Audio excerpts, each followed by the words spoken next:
ரஷ்யாவில் மருத்துவம் பயில சிறந்த ஒரு அரிய வாய்ப்பு. வெளிநாடுகளில் மருத்துவம் பயில சிறந்த முறையில் உதவுகிறது ஏஜே ட்ரஸ்ட் கல்வி குழுமம். முகூர்த்த தினத்தையொட்டி தென்காசியில் 200 எண்ணம் கொண்ட வாழை இலை ஒரு கட்டு 1500 ரூபாய் முதல் 3000 ரூபாய் வரை விற்பனை செய்யப்படுகிறது. இது குறித்த கூடுதல் விவரங்களை செய்தியாளர் ராஜன் வழங்க கேட்கலாம். ராஜன், குறிப்பாக தென்காசியில் வாழைத்தார் விலை, வாழை இலை விலை எந்த அளவுக்கு உயர்ந்திருக்கிறது? விவசாயிகள் சொல்வதென்ன, வியாபாரிகள் சொல்வதென்ன, பொதுமக்கள் சொல்வதென்ன, சொல்லுங்க.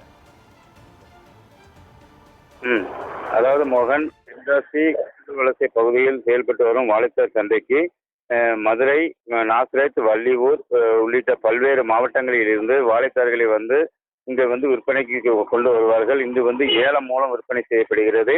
தற்போது கிராமப்புற பகுதியில் கோயில் திருவிழாக்கள் மற்றும் முகூர்த்த நாட்கள் என்பதால் தொடர்ந்து வாழைத்தார்கள் மற்றும் வாழை இலைகளின் விலை என்பது தொடர்ந்து அதிகரித்து வருகிறது.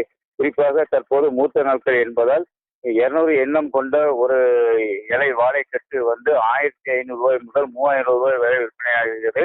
அதேபோல் வாழைத்தார்களின் விலை என்பது கணிசமாக உயர்ந்துள்ளது.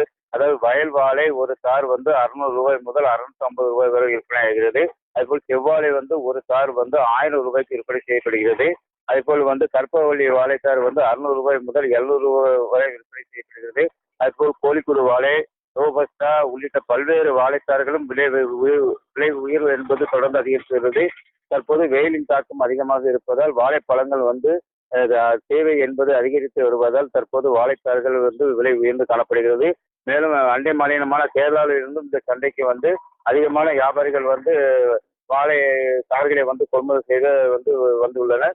மேலும் வாழை இலைகளின் விலை என்பது தொடர்ந்து அதிகரித்து வருவதால் வாழை விவசாயிகள் தற்போது மகிழ்ச்சி அடைந்தாலும் கூட தென்காசி மாவட்ட சுற்றுவட்டார பகுதியில் வாழை விளைச்சல் என்பது குறைந்த அளவில் இருப்பதால் வெளி மாவட்டங்களில் இருந்து அந்த வாழை இலைகளை வரவழைக்கப்பட்டு தற்போது விற்பனை செய்யப்பட்டு வருகிறது. அதனால்தான் இந்த வாழை இலைகளின் விலை என்பது தொடர்ந்து அதிகரித்து வருகிறது. இன்னும் அதிகப்படியான மூத்த நாட்கள், வரக்கூடிய நாட்களில் மூத்த நாட்கள் மற்றும் கோயில் திருவிழாக்கள் இருப்பதால் இன்னும் வாழைத்தார்களின் விலையும் வாழை இலைகளின் விலையும் உயரும் என எதிர்பார்க்கப்படுகிறது.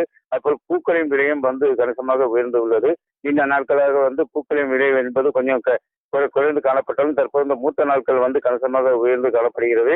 அதேபோல் தொடர்ந்து இந்த சந்தைகளுக்கு வெளி மாவட்டங்களில் இருந்து, அதாவது குறிப்பாக தென்காசி மாவட்டத்தில் வாழைத்தார்கள் விளைச்சல் என்பது குறைந்த அளவு இருந்தாலும் கூட வெளி மாவட்டங்களில் இருந்து வாழைத்தார்களை வரவழைக்கப்பட்டு தற்போது ஏலம் மூலம் விற்பனை செய்யப்பட்டு தற்போது இந்த மூத்த நாட்களை ஒட்டி இந்த வாழைத்தார்கள் மற்றும் வாழை இலைகளின் விலை என்பது கணிசமாக உயர்ந்து உள்ளதால் வாழை விவசாயிகள் மத்தியில் மகிழ்ச்சி ஏற்படுத்தியுள்ளது. மேலும் வாழை இலைகள் தொடர்ந்து இந்த மூத்த நாட்கள் இருப்பதால் விலை இன்னும் உயரும் என வியாபார தரப்பு தெரிவிக்கப்பட்டுள்ளது. மோகன்,